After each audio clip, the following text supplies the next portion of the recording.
Today's soul food is stand for the Lord. No matter what they throw at you, no matter what they put out, no matter what they try to give you, stand for the Lord. You got to understand, standing in the storm produces cold killers. If you can stand in the storm, think about Peter. He walked on water. He stood in the midst of the storm. Even though he sunk, he still got back up and walked on water in the midst of the storm.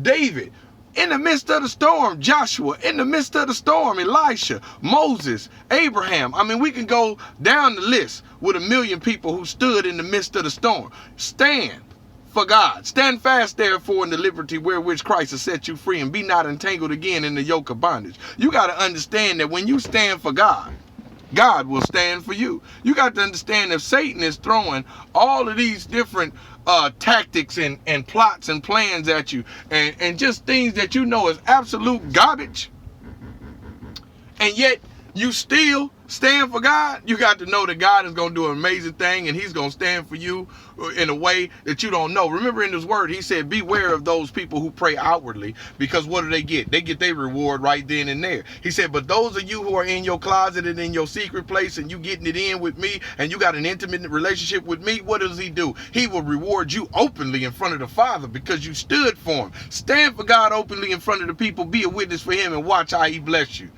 I just got hit with a wonderful blessing that I had to turn down. Why? Because it doesn't go with what God goes with, which is me. So I stood for God. And in standing for God, I'm going to hit y'all with another soul food real soon. That's going to be a witnessing tool for all of y'all in retrospect to what I'm going through. I can't tell you about it now, but I'll tell you then. But just know that this soul food here represents exactly what I'm going through. Standing for God, even if it means making $1 million. Be blessed. Stand for it.